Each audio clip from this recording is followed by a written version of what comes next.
दोस्तों, इंडिया और बांग्लादेश के बीच खेले गए पहले टी20 मुकाबले में ही कुछ ऐसा सांस रोक देने वाला घमासान हुआ देखकर हर कोई हक्का बक्का रह गया। जब आखिरी 3 गेंदों पर भारत को जीत के लिए चाहिए थे 18 रन। बल्लेबाजी पर तो खुद कप्तान सूर्या के साथ ऋषभ पंत आग उगलने को तैयार थे। मुस्तफिजुर रहमान फिर अंतिम ओवर में हुआ कुछ ऐसा, कांप गई बांग्लादेशी खिलाड़ियों की रूह। तो आखिर कौन बना इस मैच में अंतिम गेंद पर चैंपियन? दिलों की धड़कन कई गुना बढ़ा देने वाले इस रोमांचक पहले टी20 की पूरी हाईलाइट का वीडियो हम आपको दिखाएंगे। लेकिन उससे पहले आपको क्या लगता है कि सूर्या और पंत में कौन सबसे खतरनाक बल्लेबाज है? अपनी राय नीचे कमेंट करके जरूर बताइएगा। दोस्तों, जब विश्व क्रिकेट की 2 सबसे बड़ी टीमें बांग्लादेश और भारत एक दूसरे के आमने सामने हो, तब मुकाबले में रोमांच तो पहले ही अपनी सारी हदों को पार कर चुका होता है। ऐसा ही हमें एक बार फिर से देखने को मिला इंडिया और बांग्लादेश के बीच चेन्नई के चेपॉक स्टेडियम में आयोजित पहले टी20 मुकाबले में। यहां बांग्लादेश के कप्तान नजमुल हुसैन संतो ने टॉस जीतकर पहले बल्लेबाजी करने का फैसला चुना और यहां जब बांग्लादेश की टीम बल्लेबाजी करने के लिए उतरी तो हमेशा की तरह उनके लिए पारी की शुरुआत लिटन दास के साथ तंजीद हसन की खतरनाक जोड़ी मैदान में आई। जहां दोनों बल्लेबाजों से उम्मीदें तो यही लग रही थी कि पहले विकेट के लिए बड़ी साझेदारी देखने के लिए मिले, लेकिन दोस्तों यहां पर तंजीद हसन के रूप में पहला बड़ा झटका बांग्लादेश की टीम को मोहम्मद सिराज ने दिया। जहां पहला बड़ा झटका लग जाने के बाद फिर बल्लेबाजी करने के लिए उतरे खुद कप्तान नजमुल हुसैन संतो। जहां लिटन दास और संतो मिलकर साझेदारी को आगे बढ़ा पाते, उससे पहले लिटन को 7वें ओवर की दूसरी गेंद पर रियान पराग ने बोल्ड कर दिया और यहां लिटन 16 रन बनाकर ही आउट हुए। अब ये 2 बड़े झटके लग जाने के बाद बांग्लादेश की टीम पूरी तरह से लड़खड़ा चुकी थी। ऐसा लग रहा था कि आज के मुकाबले में बांग्लादेश की टीम ज्यादा से ज्यादा भारत के आगे 120 या 100 रन पर ही बना पाएगी। अब यहां संतो और शाकिब अल हसन उन पर पूरा दारोमदार था अपनी टीम के लिए ज्यादा से ज्यादा रन बनाने का। लेकिन दोस्तों, भारतीय गेंदबाजों को कहां पता था कि ये दोनों बल्लेबाज मिलकर आज अपनी टीम की किस्मत चमकाने वाले हैं।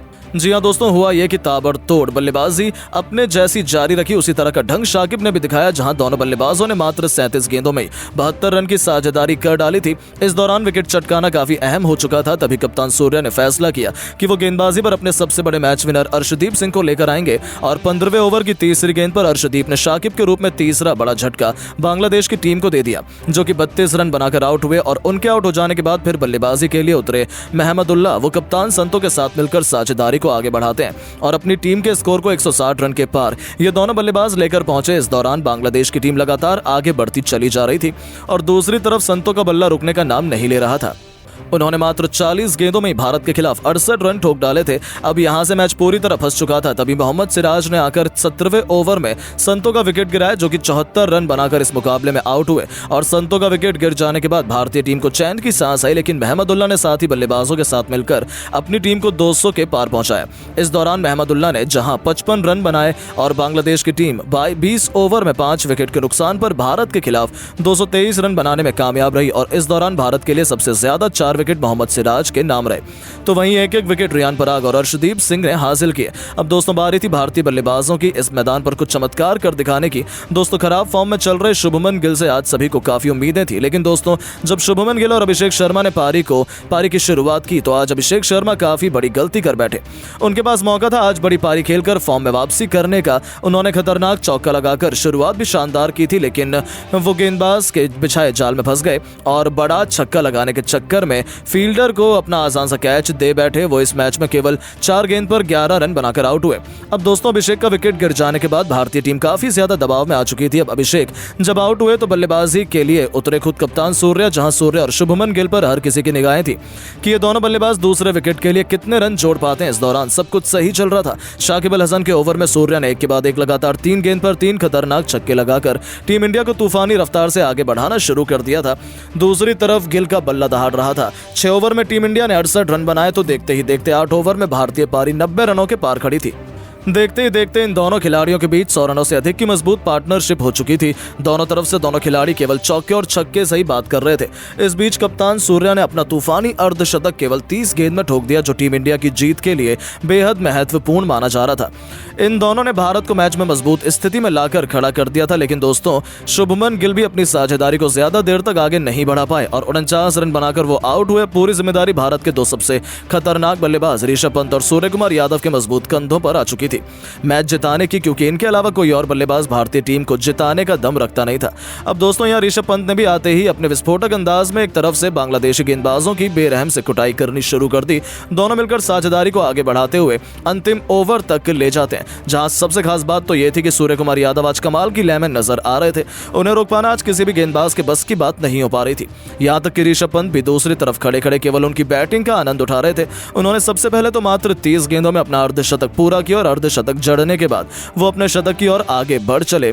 इस दौरान अंतिम ओवर तक जब मैच पहुंचा तो भारत को मुकाबला जीतने के लिए 6 गेंदों में 21 रन की दरकार थी। अब स्ट्राइक पर ऋषभ पंत थे। बांग्लादेश की तरफ से अंतिम ओवर लेकर आए थे मुस्तफिजुर रहमान। अब यहां पहली गेंद मुस्तफिजुर ने यॉर्कर लेंथ पर डाली, जो कि पंत से पूरी तरह मिस हो गई और कोई रन नहीं मिला। अगली गेंद पर पांड्या ने 2 रन भागे और फिर यहां से भारतीय टीम को 4 गेंदों में 19 रन की दरकार थी। पंत अभी भी स्ट्राइक पर मौजूद थे और दोस्तों पंत शॉट लगाने की कोशिश तो बहुत कर रहे थे, लेकिन उनके बल्ले पर गेंद टच ही नहीं हो रही थी, जिसके चलते यहां बांग्लादेश की टीम पूरी तरह से फुल फॉर्म में थी कि वही इस मुकाबले को जीतेंगे। लेकिन दोस्तों जैसे तैसे करके तीसरी गेंद को लेग साइड की तरफ खेलकर ऋषभ पंत ने 1 रन भाग लिया और अब स्ट्राइक पर आ गए हमारे सबसे बेस्ट अभी तक के फिनिशर खुद कप्तान सूर्या। जहां सूर्या को 3 गेंदों पर 3 तूफानी छक्के लगाने थे और तभी भारत की टीम मुकाबला जीत पाती, क्योंकि 3 गेंदों पर 18 रन भारत को चाहिए थे।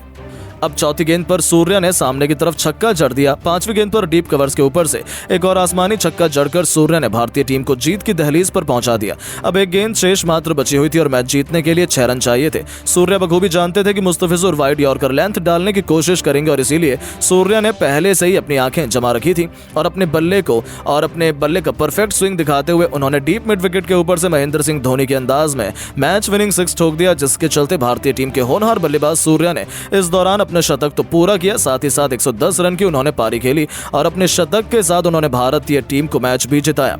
बाकी इस मुकाबले में ऋषभ पंत के बल्ले से 35 रन निकले। हालांकि दोस्तों अब हम आपको बता दें कि भारत और बांग्लादेश के बीच खेला गया ये पहले T20 से ठीक पहले अभ्यास सत्र का मुकाबला था, जिसमें भारतीय टीम की जीत हुई। बाकी आप सभी की क्या राय है भारतीय टीम की ऐसी बल्लेबाजी और गेंदबाजी को देख लेने के बाद, और आप टीम इंडिया को 10 में से कितने नंबर देना चाहेंगे कमेंट करके जरूर बताएं। और आपको क्या लगता है कि बांग्लादेश के खिलाफ पहले T20 मैच में टीम इंडिया जीतेगी या नहीं? अपनी कीमती राय नीचे कमेंट करके जरूर बताएं और ऐसी शानदार खबरों के लिए चैनल को सब्सक्राइब जरूर करें। धन्यवाद। जरूर कीजिएगा। दोस्तों बांग्लादेश को पहले T20 में खदेड़ने के लिए टॉस जीतकर कप्तान सूर्या ने चुन लिया बल्लेबाजी। भारतीय बल्लेबाजों ने मैदान में उतरकर मचा दिया तांडव। तो आखिरकार कितना हो गया भारत का स्कोर, कौन सा खिलाड़ी खेल रहा है, कितने रन बनाकर कप्तान सूर्या ने दिया है, कितने रनों का महत्वपूर्ण योगदान, कौन है शतक के सबसे करीब, ये सब कुछ इस मुकाबले की एक लाइव डिटेल हम आपको इस वीडियो में दिखाने जा रहे हैं। तो हमारे साथ अंत तक बने रहें। लेकिन दोस्तों उसके पहले आपको क्या लगता है कि सूर्य, हार्दिक और अभिषेक शर्मा में कौन सबसे खतरनाक T20 खिलाड़ी? अपनी कीमती राय नीचे कमेंट करके जरूर बताइएगा। तो चलिए आपका ज्यादा समय न लेते हुए शुरू करते हैं वीडियो को। दोस्तों जैसा कि आप तो जानते ही हैं कि सूर्य की कप्तानी में टीम इंडिया ने श्रीलंका जैसी मजबूत टीम को 3-0 से किसी मच्छर की तरह मसल दिया, जिसके बाद जीत के रथ पर सवार अब कप्तान सूर्य और उनकी पलटन के सामने एक नई चुनौती है। एक और चिर प्रतिद्वंदी टीम भारत से 2-2 हाथ करने के लिए तैयार हो चुकी है और अब एक ऐसी रोमांचक सीरीज शुरू हो चुकी है जिसमें फन भी होगा, एक्साइटमेंट भी होगा और मैदान पर ऐसी तगड़ी जंग होगी जो पहले कभी देखने को नहीं मिली है।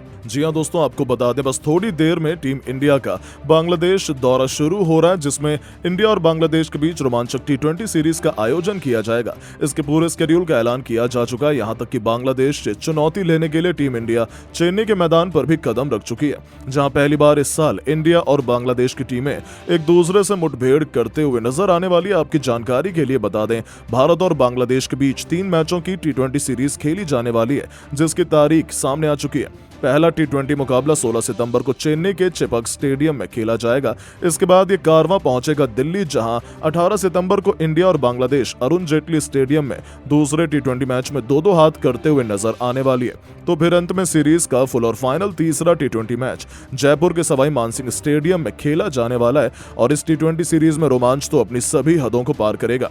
जैसा हमेशा होता है इंडिया और बांग्लादेश के बीच हमेशा कांटे की टक्कर होती है। इस पूरी सीरीज का लाइव प्रसारण डिज्नी प्लस हॉटस्टार के प्लेटफॉर्म पर किया जाएगा, जहां बिल्कुल मुफ्त में ये सीरीज देख सकते हैं। वहीं टीवी स्क्रीन पर आपको स्टार स्पोर्ट्स के चैनल का सहारा लेना पड़ेगा, जहां ये सभी मुकाबले शाम 7:30 बजे खेले जाएंगे। इसमें टॉस के लिए सिक्का शाम 7 बजे उछाला जाएगा, यानी कि इसे कोई भी मिस नहीं करना चाहेगा।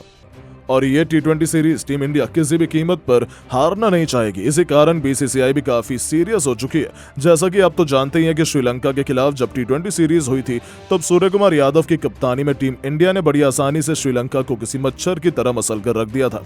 लेकिन बांग्लादेश के खिलाफ शायद चुनौती उतनी आसान नहीं रहे, क्योंकि भारत की पिचेस अलग बर्ताव करती हैं और बांग्लादेश के पास भी एक से एक धुरंधर खिलाड़ी हैं। ऐसे में बीसीसीआई ने सभी पहलुओं को ध्यान रखते हुए भारत की प्लेइंग 11 में कई बड़े बदलाव किए हैं। कप्तान तो एक बार फिर से सूर्य कुमार यादव ही रहने वाले हैं, लेकिन हार्दिक पांड्या भी भारत की प्लेइंग 11 में रहेंगे। उन्हें उपकप्तान बनाया गया है। इसी के साथ ही कई नए चेहरों को भी इस टी20